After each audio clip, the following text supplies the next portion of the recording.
you got interested into crime fiction Yeah. while serving time for a crime in prison. Yeah, exactly. Like, again, a paradox in a way. Like, This is your first time on an interview like this? Yeah. Oh, that's cool. Yeah. The only other ones was police. You have a robot, it can talk. Even if it was saying it's stupid, it can talk. So you began writing crime fiction while serving time for a crime in prison. a paradox in a way.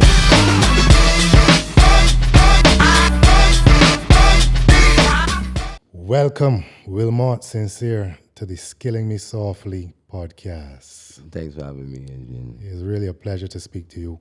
You know, we have put this out there for a long time. You know, this is a long time in coming. We've spoken about actually sitting down and diving into your journey. So you got your oxygen tank and your diving mask ready? Because we can dive. Yeah, man. All right. So you are an author. You're here because you're an author. The published and award-winning author, Wilmont StCyr. What kind of writing, what kind of books do you write? Okay, well, I write fiction, and usually fiction that is based on the truth. It may sound kind of a paradox, but fiction that is based on the truth.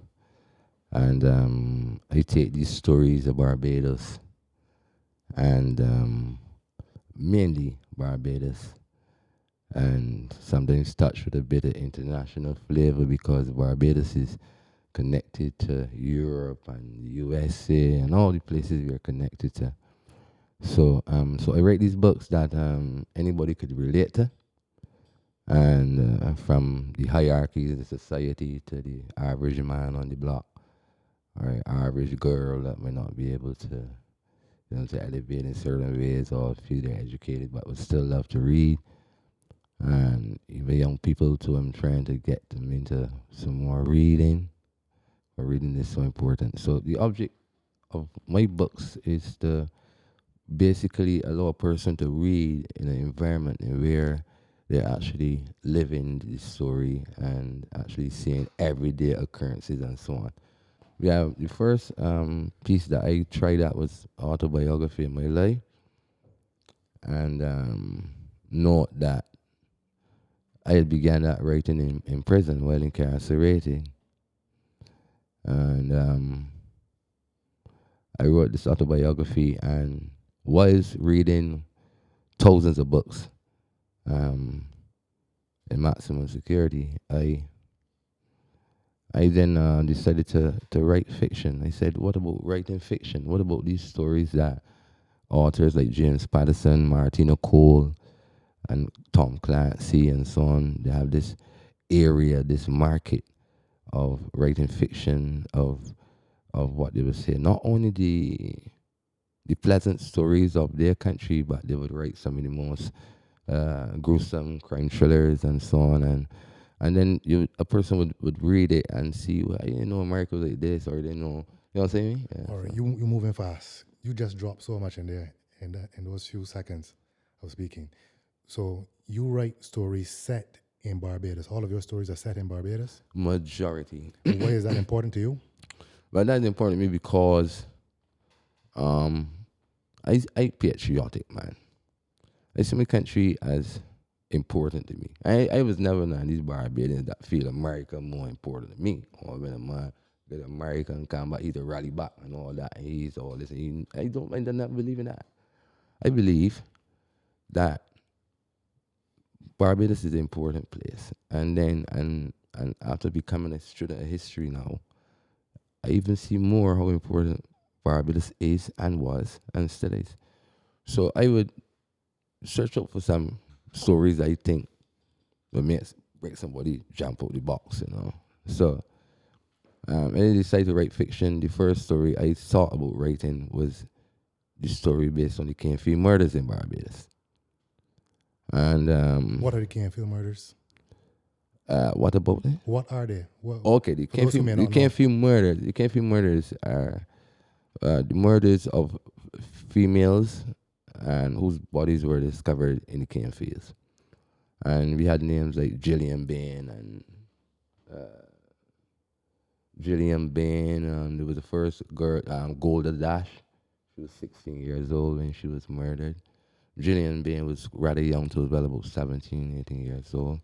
And there were several other women workers and a lady that used to work at Chefette. So, there's a lot of different people that went missing and the bodies were discovered in the cane fields, even in modern times, like quite recently around St. Thomas. So, I come in a family of sisters, and I was just so worried about anything that happened to the sister. And at the same time, I wanted to create a story of what we call a crime thriller, because they became like my favorite reads in prison. Not that they teach you crime, but they teach you the consequences of crime. And majority of the protagonists in those books is like a police officer or something. And there's a market for that kind of fiction. So I decided, man, let me get Barbados in the reality here now. And on the back end of it, probably create a film that could draw interest to the country, a realistic film. So you began writing, you got interested into crime fiction while serving time for a crime in prison. Yeah, exactly. Like, again, a paradox in a way. Like, I read autobiographies of great men, Fidel Castro, Nelson Mandela, and at one point Nelson Mandela said, "He's not. I can no longer despise my captors, but embrace them and allow them to know that what they have done to me has made me what I am." And when I read that about Nelson Mandela, I said in my mind, you can't put that for yourself, though. You can't put that for yourself because you're here locked down still. And it's like reading stuff like that is what made me put my autobiography on pause in a way. So, something, people will only read your autobiography if you're famous, But then looking at the life of Mandela and other persons who were incarcerated, and it's like, if they did find that gift, is usually take them places or they would leave a legacy behind, although they were incarcerated. So Mandela said he did not hit the guard anymore. Right. So I still thought about being like that. So don't hit the policeman anymore. So reading in prison for you was part of your rehabilitation process, you was it? Is that what you're saying? Yes, it was a part of my rehabilitation process, but I think that, and I must say in public, because at one point I became quite tired of some articles and so on. Tupac and the Law, the great artists and things, said things like the media does destroy and all of that. And he had times where you see him spitting at the camera and all. I used to wonder why, you know what I mean? But the media have a way of, in some way, being responsible for a lot of things.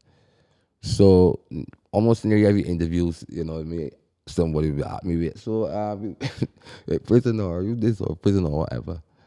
And one of the greatest ones was when I won the award. I had a conversation with Shakira Bourne. She visited me quite recently at Carrie Festa. And she said, I always used to wonder, because you used to feel like this kind of way, Adrian. They talk and play. Do you want me to talk straight today? Talk straight, man. Well, good thing, right. So you used to have this feeling like, you're the writer, but still you're not accepted in a certain part of society. Right. You don't. You never attended Commonwealth or probably Harrison College. And I experienced things as an author too, going up to places, and I would go out my books, and I get invited there. My brother come from my home in my humble dwelling. I invite there, so I go out there, a lot of authors up there and things. A lot of white people, Bayesian authors too in Barbados, I didn't know that. And yeah, so some things would be taken out and tables setting up and all that. And so they did it, and I people didn't bring that for me. And I wouldn't try to elaborate, but a Rasta brethren was behind me there, and he said, "Yeah, you want to get on the table, no chairs yet." I tell you, no. And this was at Where's the place in Old Town? Where's the place in Old Town? The big mall that has Lime Grove. Lime Grove, yeah. Mm-hmm. And you know, and he shared his table with me. You know, and I can remember sending in my first that book, Fees of Death, the first 4 chapters or something to a lady at the had to do a writing in Barbados, and she asked me, "Wilmont, we want to go with this work?" I said, "I want to get this work to the global market. I don't mind. I'm just aiming at it. I believe it has a market." And she said to me, "Man, you need to go and take some writing lessons at the thing. I said, Michael's school, you know." And then at the end of the letter, she said, "Wilmont, it ain't easy to be an author, you know. It's not easy being an author, you know." And it hit me in the stomach too. It was a punch, but I ain't doing nothing, you know. But years later, on my first debut, it won an award, you know. The same book. Where did you find the confidence now then, having had these experiences? Where did you find the confidence and self-belief to keep pushing and keep believing in your work and what you were doing? Well, I'm going to tell you is a remarkable thing, because if I didn't believe in that idea, I would have not set up an Amazon. Set up a Instagram account, set up a Facebook account, and for over 8 years was pushing this book, Fees of Death, as an author. I became an author for that book, and no other books to show at the time, but I had other books already there, unpublished, and The Vault was one of them, you know, and I also have a medical thriller, and I also have a novel on human trafficking, and my next novel to be released is titled Blackberry, that is on extrajudicial killings in society. So all these stories there's so much stories around us that we cannot just find.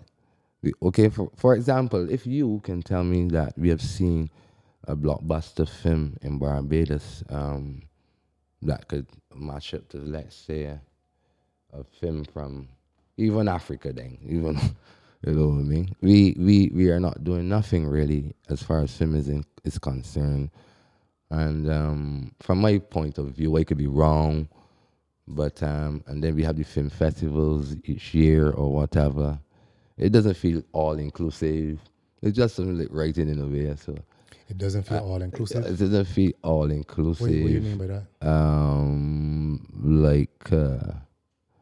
Like as everybody sing, you know what I'm saying? Like everybody sing, you know what I mean? It feels like right now, even the film industry in Barbados, I feel like it doesn't feel welcoming. It feels like the person that the head of these organizations or head of these groups to promote and to even enhance the film industry in Barbados and literature too, because they don't see the energy behind literature in Barbados. So that is why I approach literature in this way. I gotta ask this. I'm not saying you're wrong. Is it possible that within yourself you may still have doubts that lead you to feel not welcome because of your own insecurities, or you if you understand what I mean? Because sometimes we don't feel, because of where we come from, our backgrounds, we don't feel as though we are supposed to be certain places, and we doubt ourselves, and then we go in and our minds, you know, play tricks on us. You think that there's anything there with that or not? Right now in my career, as in anyone's career, it has its down times or whatever. But the remarkable thing is that my career is just like things just happen spontaneously, or I will produce something and I just leave it there, and then it's something happen in magic or whatever. Just say, oh, this book won the award. You know, this book. Talk to me about when I first published my first book, I would research, Right. you know, even though I was incarcerated, and find out about these writers and things, what them is do, how them is, you know, some of them used to work, like the great James Patterson, just work in a factory. You know, a writer is not like a person that a writer is a mysterious person. Martina Cole, one of the greatest writers in England, and she write crime fiction too. She get pregnant young at school and so on, done with school and drop out and all that. And she's one of the greatest authors in Europe. You know, so writing doesn't have a stereotype or anything. But so I battle with that in a sense. But when the things happen in my career now that it be significant.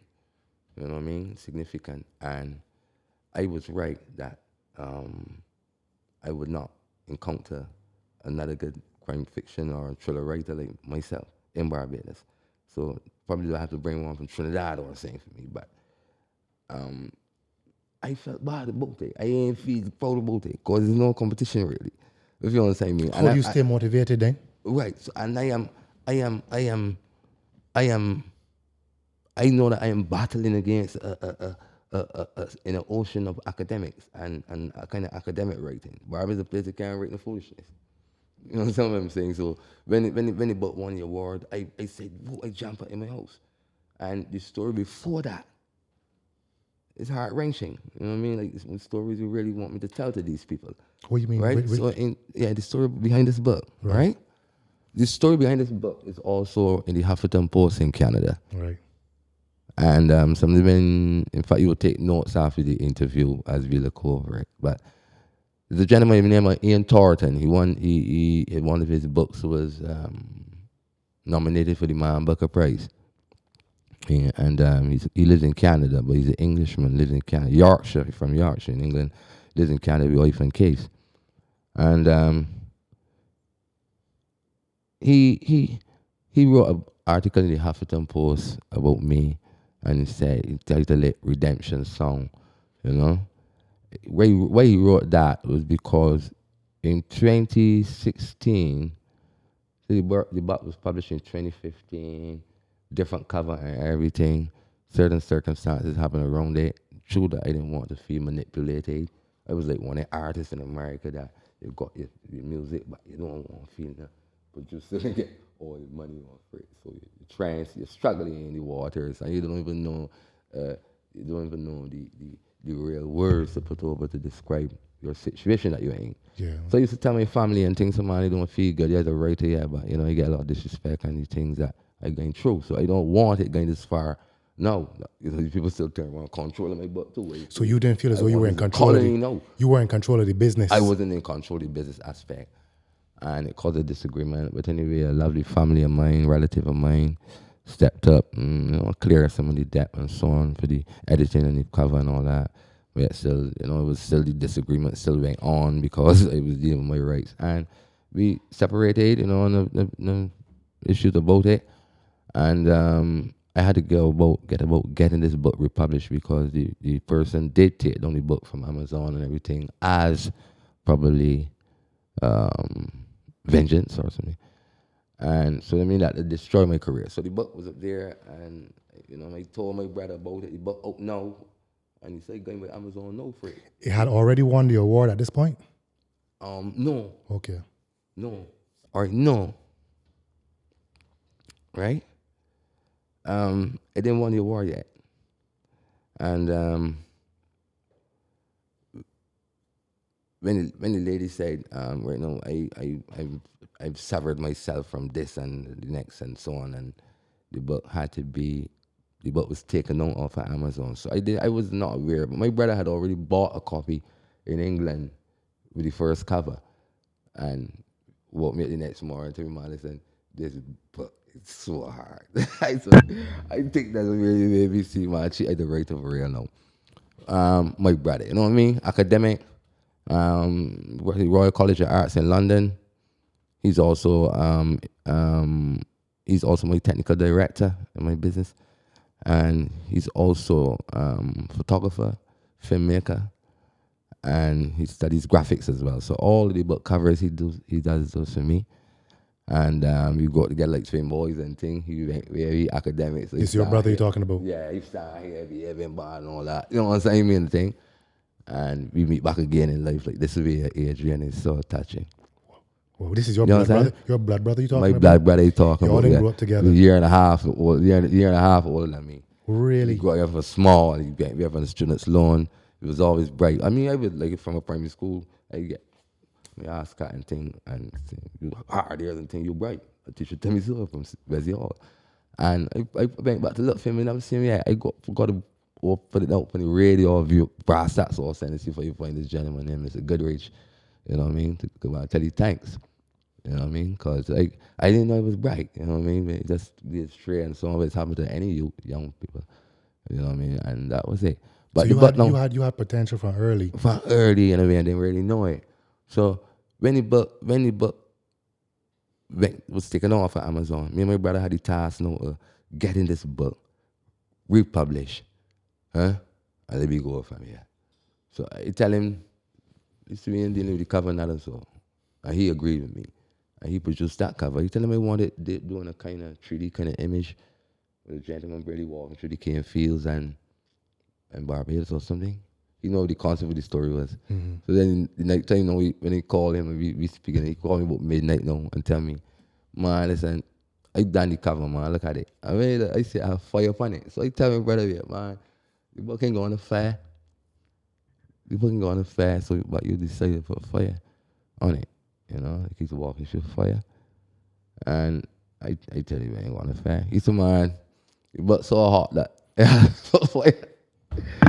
I had to put fire back, on the cover, you know. And everybody see me with the cover when they go places with it, you know, it's very impressive. And it even defied the law that people say, you can't judge a book by its cover. You can judge a book by its cover. You can. Well, that is And they learned that. True. This book has done even more than I understood. Mm-hmm. Not only have you become an author through this book, it actually brought you and your brother together as business It partners. brought me and my brother together. It brought me and people in Canada together. From the time we republished it, I started to market it. I started to market it on the max thing. Every minute is a book up. Every minute, all books. I've been doing all kinds of things to make it a thing. Get little small videos made and things to make it. You know what I'm saying? Me like thing. And within the first year, I was invited to Toronto, Canada, at the Toronto Urban Book Expo in Toronto. I could not believe it. It was a lady by the name of Miss Robinson, Stacey Marie Robinson, and she was a book writing boutique and a group of authors from across Canada, the USA, Kenya, and other places would attend this Toronto Urban Book Expo. And I was invited. The woman, she said she bought the book. Because she's sending likes all the time, you know, along with other people. Mind you, that I got an Instagram account with 1,000 followers or saying no, and none of them ain't from the posing or anything. That's just part about my book. My Amazon account is my book, so it can really got you if you really think become interested in it. Anyway, so she invited me to Canada. I get sponsorship from the BIDC. The business aspect of how I made this a business is another story, so we can't think. But I get sponsorship from the BIDC because they walk into the BIDC to have a business plan, and my business plan was to be an author. Have a company, publication of books, writing the letters, and probably writing the music too, because I love music. And I started this business to promote this book, get publications into Barbados, fill all the bookstores with it. You know what I'm saying? I mean, do events and things, you know what I'm saying? I mean, and so on. So that was something to see events to see me at the more time because I be working under the line, under the stream. Why people don't have that belief that authorship can make your money. I making it make money for me. And I was living a small little 9-by-something house, then I came to prison and you know what I mean? Real suffering thing. I worked through suffering. I had a friend that would come to me. I used to come with you and see when they sort me buckets. So you don't find it. Another one is go up, piece of board on it, and that's your table and your chair, and you typing out that first book there. Typing it on a laptop and put it on a hard drive. You know, so it was like a real struggle. And imagine again called us sort of good kind of artists from all these different places. Man, listen, and they have a gentleman that is my business development officer, right? He looks like you, Adrian. He got that same complexion. His name is Mark Eiffel. Great man. This man picked me up. That Teddy Boss said that this man got talent here, so that. You know what I'm saying? When he's showing you, I see business development officer. You know what I'm saying? He took that to the bosses in the BIDC in a country where I don't see an author doing nothing like that. I used to go to AgriFest and they hardly see an author at AgriFest. We don't believe in ourselves in Barbados. We writers that don't know, don't think like that their writing is valuable. I could tell them that the writing is valuable, even if it might not be impactful as other people's own. Your writing is valuable because any writer could turn from there and write a brilliant book, an excellent book. You know what I mean? Right? So Adrian, so I put a guess on to the fact that this book, on my debut, it do a lot of things. And on that flight to Canada, which is the important thing now, I left in February 2016. And it was the first time that I would fly to America.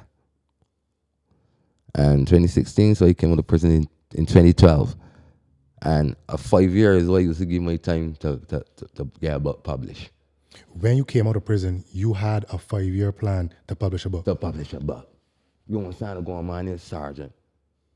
You know, Sergeant, can't remember his name, but prison warder, he's going to come at me. Small. And this, I tell him that, and he even write it to somebody as a recommendation, so that he had a plan to publish his book. He had a plan to be an author from his prison. You understand? So I got sponsorship from the BADC and hotel and accommodation, everything in Toronto, and left Barbados. I can't tell you how to feel. I cannot tell you how to feel. If you understand what I'm saying. Remember that former military man and all kind of things told me to make sure a lot and things. So a lot of people still, appreciate me a lot. Like me a lot. And God is say doing certain things too. Despite all in all. You know what I mean? You still have a family. You still have people that love me like how anybody does.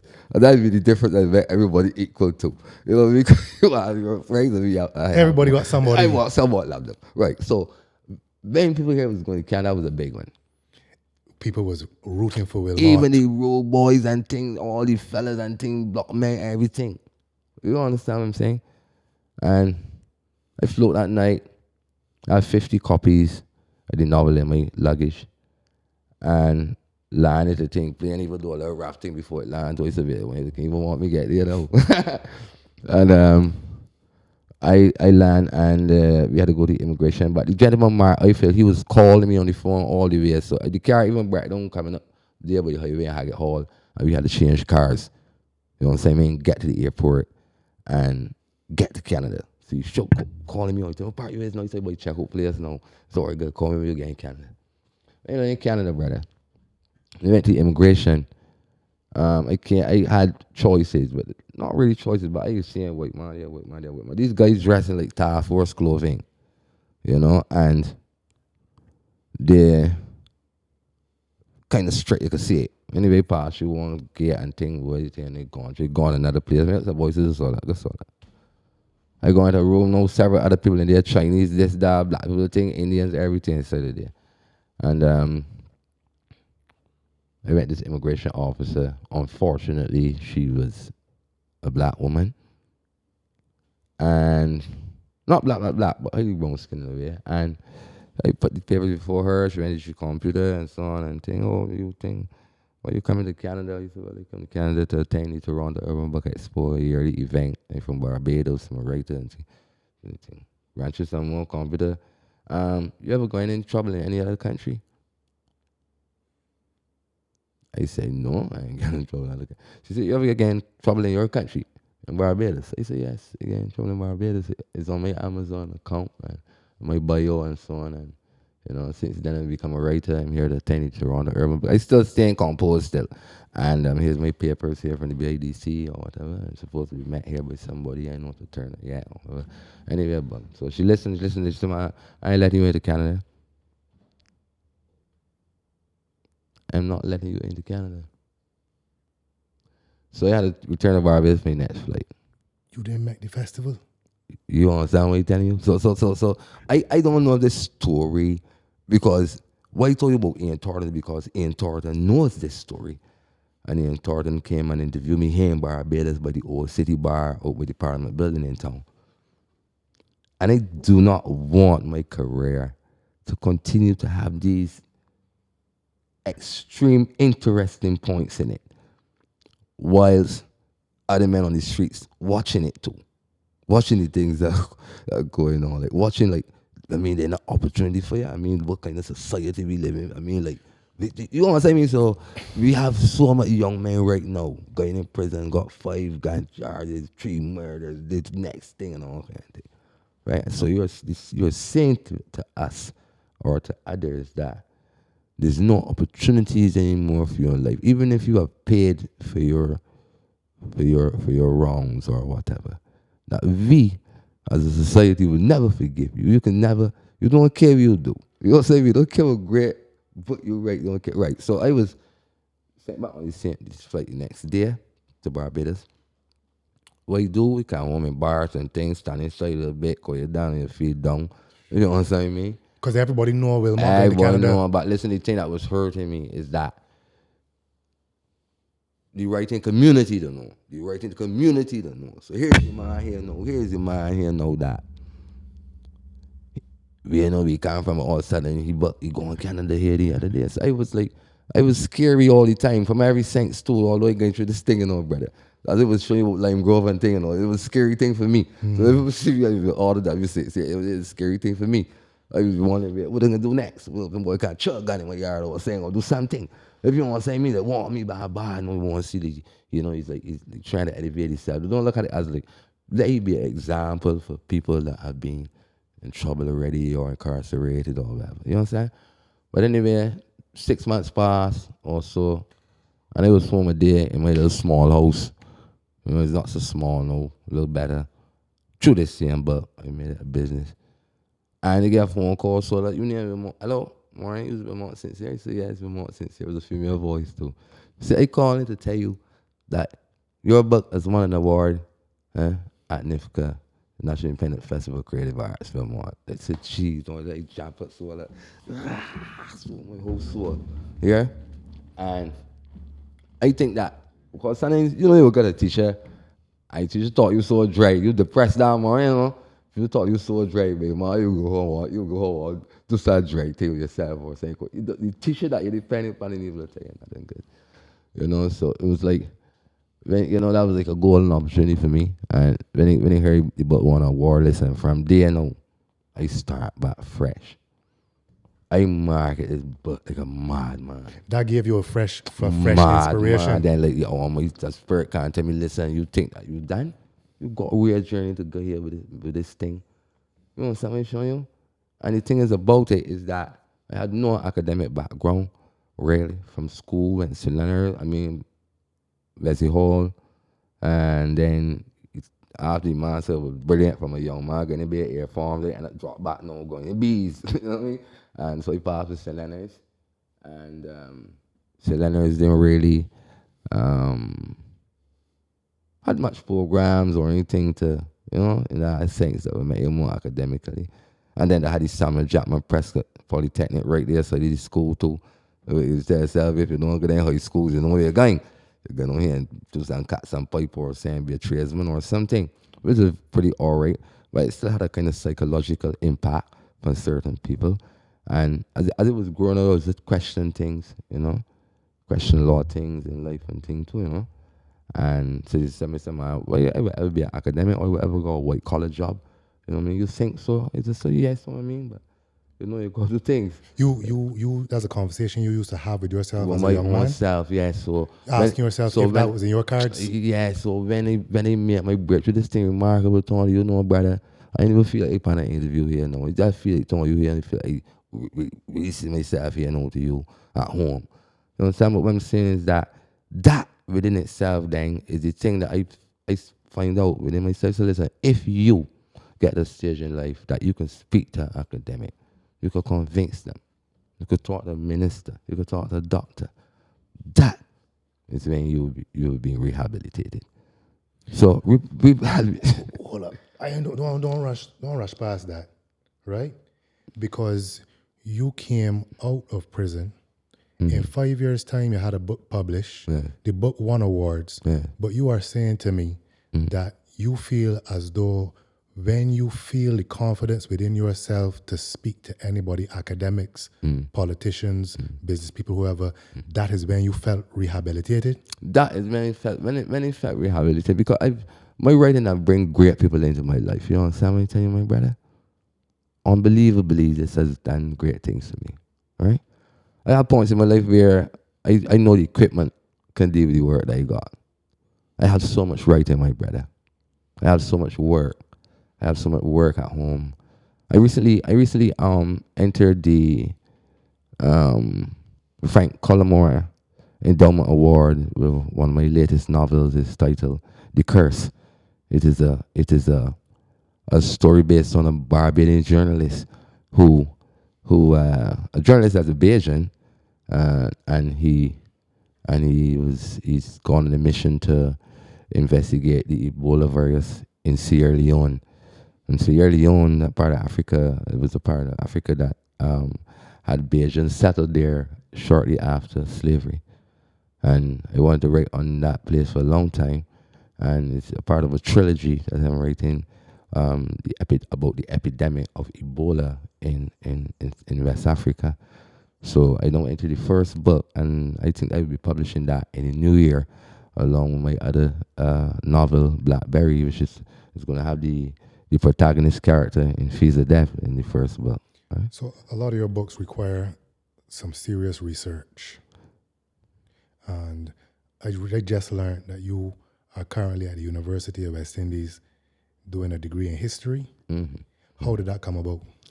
Well, being a part of the University of West Indies, you know, it's good to have this conversation, because as you can see, I'm touching on the fringes of academia all the time in my conversation, because although I was not an academic, I was a lover of academics.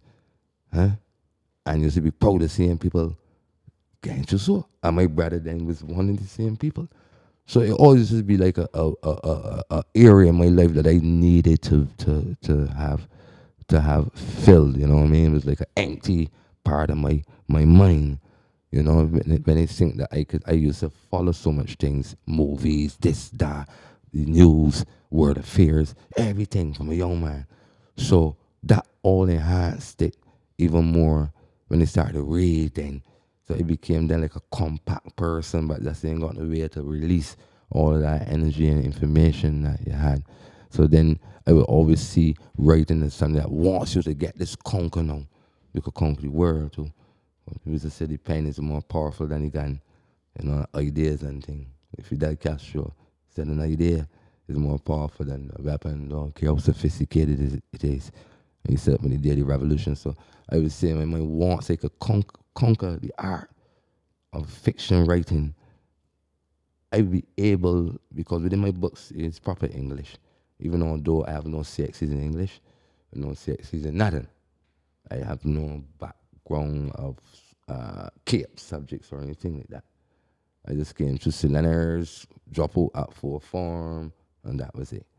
So you can imagine then that all the teaching that I've done was mainly like all the learning was self-learning and a lot of different stuff like that, reading on my own. The next thing, you're going in prison, or you take that like a university too. You're sleeping with a Bible and the dictionary, so you're there, you read from the Quran down to Dickens, read Bible, everything you read. How many books you read in prison? I read over 3,000 books, brother. Over 3,000. I come from about 3,300 books also. You know? And it was like a mason. You know what I'm saying? We live in the maximum security. It's nothing else. You ain't got a damn loads of people on the body. They tell you to play a chess from next door, and you make your own chess board and you make your own chess players. You know, luckily some people get a little board sneaking for them. But you're playing in a person in another cell. You're in front of them sitting down. So we got these square blocks numbered, checker blocks numbered. And he was all right. Pawn from 5 to 25. And he would just do that move and then he would tell me, queen from 15 to 30. I would move the queen from 15 to 30. So we playing again, so he tell me get real hard, man. They're hard, you know. Or he tell me I saying these moves and things. Cause watch it like you see people that never really describe chess to us really. It's like you just play and thing at certain schools, but chess would be like the movement of the system all the time. So my aim is when I come home, I want to go on a chessboard and my house on the front house table and a person that is in that frame of mind of that this game can be also a mind building, a mind power game. That you can play a chess and make a move and go the next day and come out and play the other one. What you think chess has done for you as an individual and your mind? I think chess has done with the individual is that it teach me to be careful. Chess is teach you to be careful because one bad move in chess is a checkmate. So you got to be keeping protecting your assets, your life, your dreams, your relationship, your everything, your life. Understand? So chess is a serious game. No matter it was first played in India, and if you follow the chess move, you will see that it's hierarchy and it's also commonness in chess. Hierarchy and commonness. So in that you should choose your destiny. Within chess you can choose it will teach you to choose your destiny. Who do you want to be on that board of life there? So right? So as I was saying, this book, after marketing it for so long, 8 years, I then learned more, took on some studies with the University of East Anglia, England, online, and started to build my career, started to build, like, if I want to get my book into film, I can make sure I know about it too, myself. I make sure I know about it. I even feel if I go act in it, I will act, right? But I want it. I want the Barbados film to be professionally made. I want it to be able to stand up against other films, whether they're from Canada or whatever. We have to move away now from this colonized mind now that we have to depend on say a foreign person or depend on people's ideas or love people's stories. Right? So coming up from a boy, as we wanted to speak about, coming up from a boy, my life in Barbados was like I never had a nuclear family or nothing like that. My mother was a Guyanese. She was deceased in 2022. Know that when he came from prison, my mom died three days after. And so my greatest moments, she's not here to see. But I still pay a great tribute to her and my second book release, which was sponsored by the Central Bank. The first book launch wasn't really a thing, but it was a good book launch too. But the second book launch was, and it launched in the trialing time too, during the COVID around 2022. And get a wonderful sponsorship from the Central Bank through the same Ian Thornton and cricketer Caroline Best. But you were talking about your process growing up, never having a nuclear family, and and I want you to talk about your path early on, because that laid the foundation for now for everything else, both good and bad. So, and I know there are a lot of young people out there right now who are probably growing up very similar to you, who can learn from your journey. So I want you to talk a little bit about that. Yes, because sometimes when you speak to people two eyes, them not really understand, like, from the original places where You know, people lose their lives and so on. Where people never had opportunities, where like, you know, I was speaking to a lecturer quite recently and was telling her, man, some of the things that happen in the streets is only what y'all think that it happened, you know, what caused it to happen, you know what I mean? You know, like some of these murders and all these things, it happen over things that you will never believe, like, how could them have that? You know, so they need people to, you know, like myself, like they gotta listen to me. Just listen. You understand? And I was invited to a lot of forums around the country, you know. I never like this thing, you know, how they got the peace program and things. People even put me in that a little bit too, like they want ask me things and, you know, and I was a part of it, like, but not like whole people was a part of it. I was a part of it because before then, I did some work with the probation office, you know. Like made my confession, like when me and you was at the thing that both of us performed at the university, right? Make confessions at schools and so on. I did that. So I speak at several schools in Barbados. Ellerslie, St. Leonard's, Wilmont StCyr School, Princess Margaret, even in churches and things. Remember, there was a triple murder in Barbados at one point in St. Philip, where a mother was killed, the son, I think a cousin or something, you know, a gun-related murder too, triple murder. And one of the people from the church in that area saw me speaking at St. Leonard's and said, "Listen, you got to come and speak at the church." So I went to church, you know what I mean? I mean, like, people within the church, children get into trouble too and telling me to talk to them or whatever. And things, you know what I'm saying? So there'll be a lot of things be going on the ground, you know what I'm saying? Or people to talk things, a lot of things going on the ground, right? And when people come to me, you know, and tell me, "Yo, man, you touch my heart with my son in prison for a gun." And if you want something to I would say, people have to look at that side of society. People have to have compassion too. If you understand what I'm saying. So you can't just dash away every person because you just have a gun and a gun just kill people. And you add on all the other things to make that person look worse than it ever was. You understand what I'm saying? So why is it so important that my upbringing, and then because before you go further with this, because it's real serious. Coming out as a youth man, I did not have a nuclear family. I was never coming with a family. My father was a taxi man with Nelson's statue or something, and he passed away in sleep, and I was must be about 6 years old, and my brother was young too. So he come up, you know, me and my brother stick to one another, but my other still in my family with my sisters and things. They were Guyanese that my mother come here with, and two other big brothers and things. You know what I mean? So we're like half Guyanese, half. So, you know what I mean? So carry community and things very important. Like, a lot of we mix up bad. Family Dominican and all kind of thing. Right? So this is how you grow up and how you get bring up and so on. Sometimes you'll be missing the thing by inches. I see my son this morning, 21 or you know what I'm saying? Miss jail and thing by inches. Only because of me. Some people can't say, "Listen, man, that your son." How could you be like? And then he gaining things with me too. So he gaining things with me. All of me racy and all kind of things, son. So he boys me, I know your father. You know what I'm saying? So like, so you really need to like pay more attention. The governments and things need to pay more attention to certain intellectuals on the streets that can let you know what's going on. Then stop bringing these idiots all the time to let you think, or some fellow will come. No, you don't get that with prison. You're going for a real talk, and yes, man, and nothing or whatever. Why then turn a blind eye to the fact that a Barbadian novel was turned back from Canada? Who's dealing with the culture industry though? If it was a part of the culture industry, but saying, "What about that?" But yeah, thing, fellow, yeah, thing, yeah, what about that? But you know what I mean? What that? What happened? What happened there? So What can happen if you get another brilliant writer and you probably had a little spot for the career?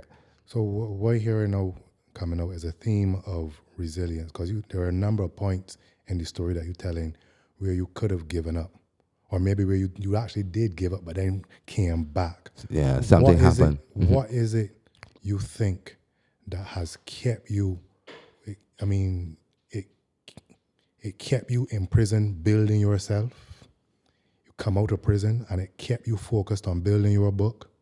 You got the disappointment of being turned back from Canada, but then you got back on your bike after NIFCA.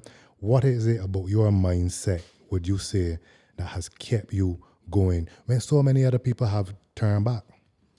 Man, I always say that, Adrian, I'm only human too, and I still get a little help along the way, like, but the only way I could get help is if it was positive. You know what I'm saying? When I came out from prison, it's like you should see people waiting for me. You should see when I come from prison, we'll have more 40 or 50 men and girls waiting there for me, You know what I'm saying? Oh, you coming, boss, getting home. I don't know how to get boss already. How to get boss. It has a kind of culture, a kind of fame on the streets. And if you're not mentally prepared to say no, or to tell a man don't call me the boss, I'm not your boss, man. You know what I'm saying? Or, I'm that gun, man. I'm not saying I do any things. And I still remain, like, in some sense, like a villain to society. So, good question you asked, because it wasn't easy. It's not easy. You understand? So, after the incarceration, after the award of the book and so on, yes, did continue to push and keep going. But, there was still these incumbencies that in your way, right? So what I would do to conquer these incumbencies now is to lean on the people, turn to the people that I know are prominent people that can see my story. They'll be always busy. People always busy. There's that kind of society now. So you got to get them at the right time. So when they get to the right time now, I put so much things in front of them that they cannot turn a blind eye to it. Okay? My work with the vault that propelled me into University of West Indies, they could not turn a blind eye to it. Dr. Carter would have never done that. But other people may do that. And other people have done that in Barbados. This work. Remarkable work. Reviews keep coming in. Reviews from all kind of prominent people. Even the ambassador of Belgium to Barbados. And I'd read Fees of Death quite recently. So she's showing all her friends in book clubs and all kind of thing. Brilliant writing in Barbados, Wilmont. So you wonder why that the people within your own nation are still not seeing these things. So after being turned back with that book in Toronto, yes, I won the award, but Ian Thornton then reached out now from Canada. He said, a lady, give him my number. And he called me and he interviewed me now. So the article in the Huffington Post is pertaining to me being turned back from Canada. And what a brilliant writer he have met. You know what I'm saying? He read my book, he interviewed me and thing. He said I like this grinning rogue, you know what I mean? But he feels comfortable in my company. Who writers feel that other young writers is a threat. You know what I'm saying? And all these things he wrote in the Huffington Post. But me being turned back from Canada, and if he had to come to Canada again, he would come in my home with my wife and children. He's a white man, you understand? So this writing is showing me the good and the evils of our society. And as I mentioned before, we are all black people. We are all African. We're from a superpower race. You know, there's no super machines. Black people is a super race. Like we can be so creative that we see the African men making cars, think about water and all that. The black race is like a powerful thing. So when I see the opportunity come, like I would become a part of that. Like I become a person that can make people after years and years. Like, you remember ma used to think and you think, you know what I'm saying, we could do things like that, but just being really believing ourselves. So I want to work with people, whether it's cameramen or whatever, that got this kind of mentality. You know what I mean? That got this kind of creative drive in them. You know what I mean? That could really make Africans connect to you, Americans connect to you, people from the US here connect to you. You know what I mean? Add things to whatever you're creating, whatever program you got, whether it's a thing, even this podcast. You know what I mean? Add things to it. Got real ideas out there that we can get in the works. So a lot of what you've accomplished has been through self-education. You know, taken it upon yourself to read and learn. But you've also done courses, as you said, from the University of East Anglia, and you're now at the University of West Indies. Talk to me about how important that formal education, now, apart from the self-education, which is also important, what did the courses that you did before and what is the university experience that you're going through now, how is that beneficial and adding to your talent? The courses I learned from East Anglia, I was fortunate to get those from the NCF, and I linked up with them, and they were very professional, and I had to take the courses online in 3 different stages from between 2017 to 2018, and I got certificate. The thing is, I get them 100 to get bare aids, and it gave me an idea now approaching film and getting into it in a more professional way. Because What courses did you do? 3: fiction writing, screenwriting, and filmmaking. So the area of filmmaking that I do is the screenwriting, the whole creativity of the film, and then I will be directing the film. The cameraman knows is who going to work with me. The cameraman is who's going to work with me. But our course had taught you the techniques from great producers like Martin Scorsese and Quentin Tarantino, and all these great movie makers. So it was totally different the way we see in Barbados, if you understand me. And quite recently, somebody was telling me about the movie course and the film course at the university. And I get to find out that the one I did in East Anglia now was more a level above it, so I did not apply for that one here because I already got that. So my first idea, the first taste of it I did was the trailer with the documentary, The Vault. I sent some of those videos to MTI. You don't know if they have them. To NTI? I mean, to y'all, yeah. Okay. Before the podcast. But yeah, so there's one Yes, on I saw- there's yeah, one on they my Instagram they account. shared Yeah, the, when I they walk shared the video with me. on the beach and say my land was Yeah. colonized, right? Yeah, I saw that. Yeah, so all of those, every single word, every single move is a meaning, every single thing. And my plan for the documentary is not like the average documentary like we would see, like Sherwood McCaskey and so on doing on CBC. Those are basically called the fly on the wall documentary. But the documentary I'm doing is going to be like a 3-pound documentary, because you have the fly on the wall documentary, you have the interviewer, like how me and you are here saying no, a documentary like that. The fly on the wall documentary, is like when you see probably Sherwood McCaskey stand up by the wharf by a boat and saying, well, this is British down here or whatever, right? So that's the fly on the wall one. And then you also have the documentary where you have the narrator, the narrated documentary. That means you don't see the person at all, right? And you're just seeing the trees or the lions or whatever, because it's a National Geographic one, right? So there are 3 types of documentary: the fly on the wall, the interviewer, and then also the narrator. So I decided to make a 3-part, 3 all in one, in 3 synthesized parts of a documentary in one. The only thing is going to be cinematic now, because it's the story of an author who has investigated and researched the Chase Vault for over 2 to 3 decades, and then do the film about it.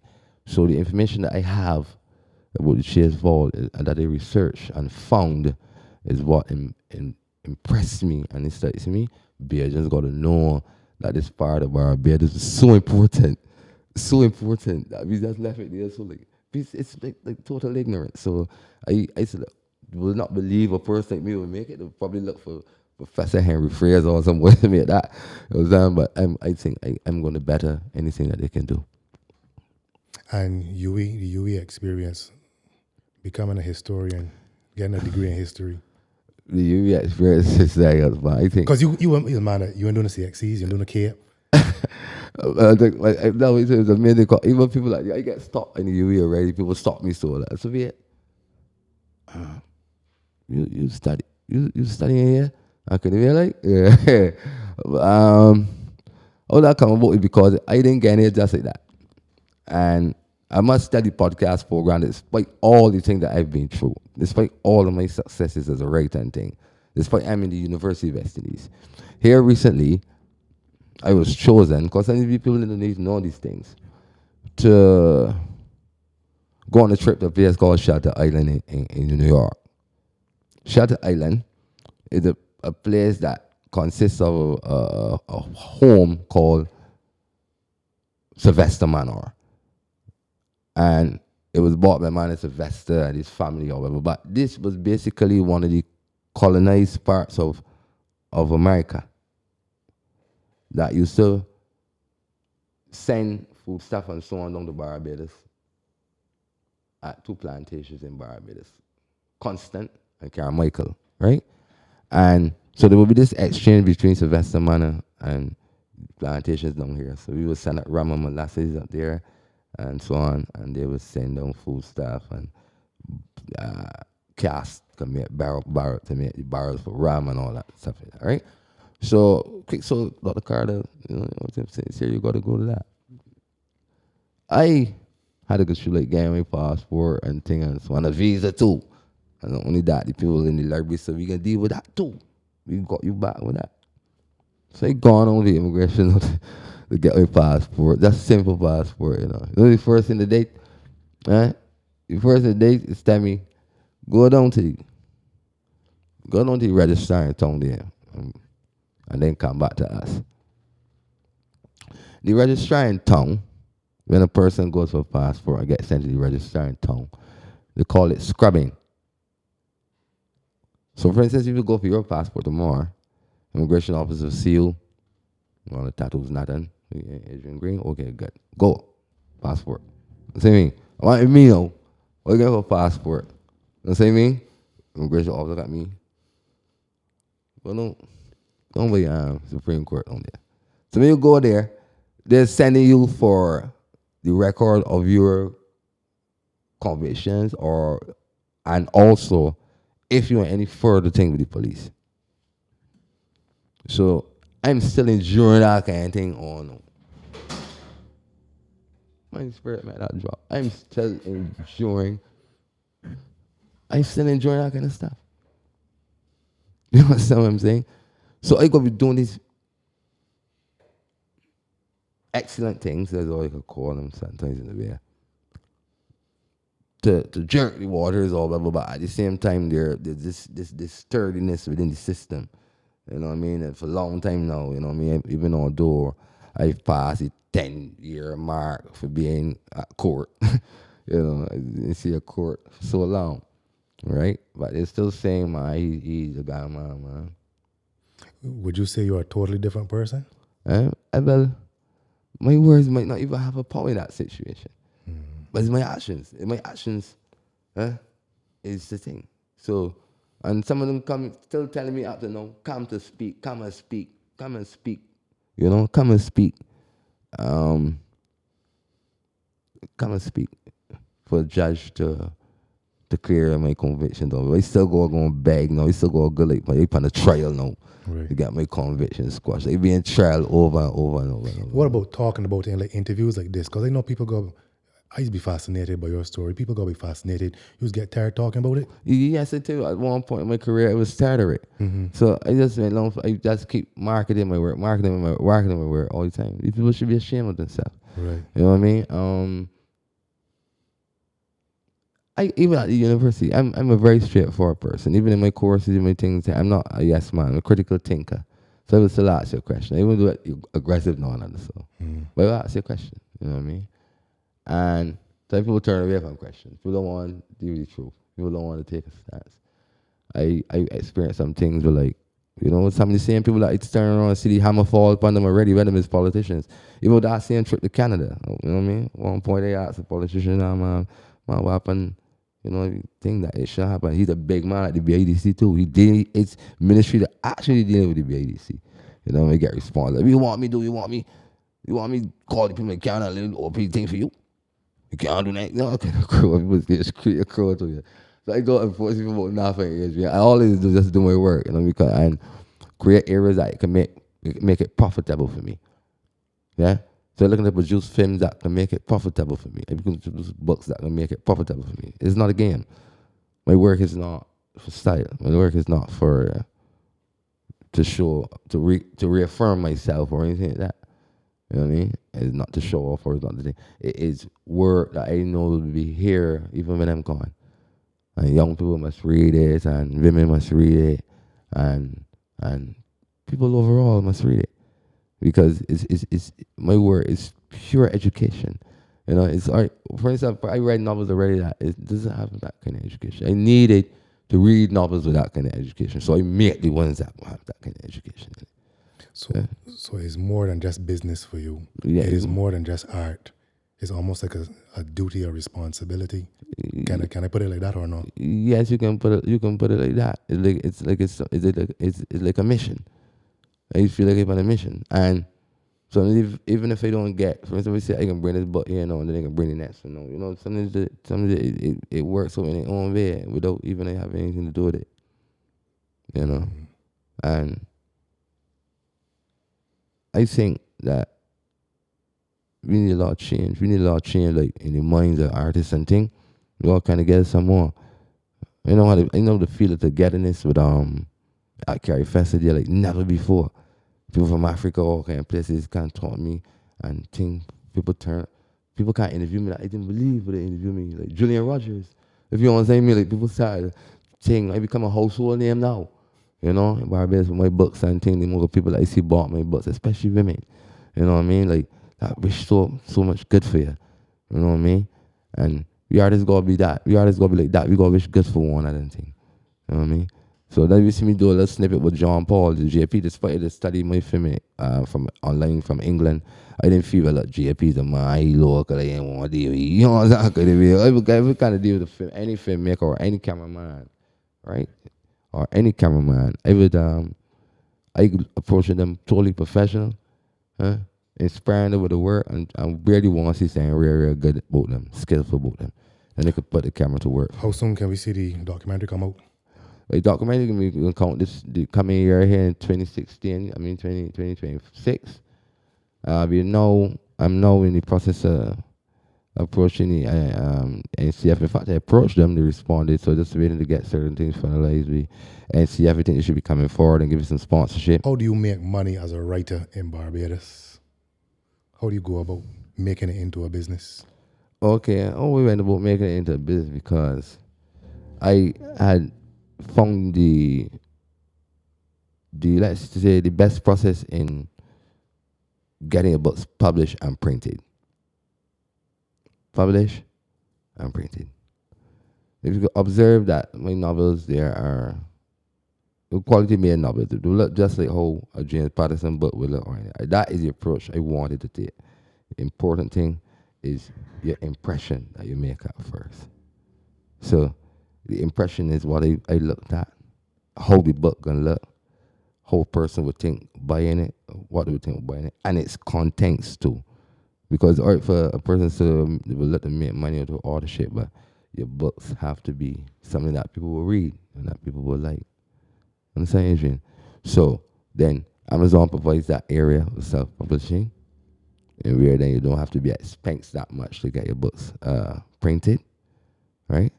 And I would import those at that cheap price, that printing price, and then I would keep market. I market all the time. How? I market by good photographs, good caption, good videos. All right. So I be creating my videos all the time. Whether it's I ask somebody about a review or whatever, what you think about that book, what you thought. I say, yes, I think about it. Should I in a reel? So if you want to say me, caption on it or whatever. Sometimes I will also give snippets of the book. Some you get 2 chapters, some you get 3. You know what I'm saying? Whatever. And then the videos and the little short, brief little trailers is what's coming handy. Because that's what's capture people's eyes when you read, right? So when I first started, I didn't have all the fancy videos or anything. I would start where I could get and continue doing it. But the courses that I did, University of East Anglia, and was showing you directors and writers and things, like sitting down discussing certain things and giving you a different mindset towards writing and towards filmmaking and things. One of the simple things they may say, a good book, they say a book don't get judged by its cover, but they need you to produce a good book cover. You understand? You know what I'm saying? Good. And the next question you were asking me? And you want to ask about the documentary? And what is the plan now going forward for the documentary? You want to release in 2026? Yes, we want to release it in 2026. Majority of the shots and so on were taken already. We have about 1 or 2 more people to interview, and that won't be hard. We're waiting now on some other footage from at the top of the screen. We're going to have 3D imaging inside of it as well, so it's going to be unprecedented in any film as far as it's concerned in Barbados, the documentary. And so we will be bringing alive the history of the Chase Vault and that Christchurch Parish Church. It is a remarkable and sensational story. We had occurrences of certain incidents similar to that in England and Estonia. All that we will be bringing in the film, and the great writers that have written about the Chase Vault in Barbados and the significance of the Chase Vault, so much that Lord Commander, the governor, would have paid interest in it. So a lot of people try little small things on YouTube with it and certain stuff like that, but this is the real thing. This is the real deal that's going to come in. And I think it's not going to look like any documentary that was made in Barbados. And the intention is, yes, to shoot it out to film festivals across the world. And I would also be sending it to BAFTA so that as a person that studied on the East Anglia, I would also be sending it to be featured in England at film festivals and so on too. So it's not only being handled by myself alone, but my brother, again, technical director. And we're working with a guy from Iran. He's from the Imperial College of Arts. My brother from the Royal College of Arts. And a few Barbadians can come on board, depending on if I care to look at their skills or whatever. And because filming is a big, huge thing, a huge set of people got to come together, put the ideas together and so on. But I will be directing that film, and me and my brother at the helm of that. So we're just looking forward to corporate society, at least when it is finished, would add to some of that marketing and put some investments in it. Anybody now want to invest in this, you were this saying that documentary? most of the shots are done already.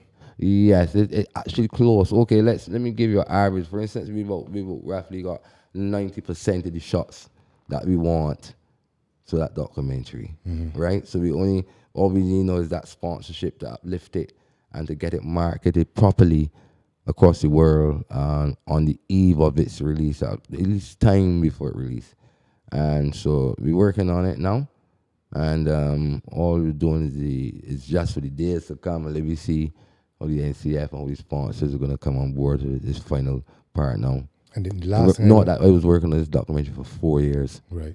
I thought it was impactful what we were talking about before the cameras were rolling. I'd like to hear you mention it again, how important reading was for you while you were incarcerated, what it did for you, and what you think it could do for others as well. Man, my brother, listen, reading is great. Listen, reading is so impactful, right? It impacted me so much, right? That I think right now we got reading schools in Barbados right now. This reading schools and history schools is 2 most important things right now. We need to have a rebirth in our society. We need to let the people know, yes, we're going to embrace technology. Now, here's the beautiful thing about it. I embrace technology, When he came from prison, in fact, even before he came home, I used to read magazines. I used to try to memorize certain words. I write it down in books and things. A modem, a hard drive, a soft drive, and all that. I write it down and come home. So when he came home, I wasn't 10 years behind all of that. When he came home, I was advanced. So the use of technology now was so great when they could have talked to my brother on Zoom, because all we got to do these things to edit the books and do the covers and everything, It's be a bare computer thing. So that part of technology I love. You know what I'm saying? I mean, for importance of a development and easy way of business and certain things. But we now have to rebirth now, reading now.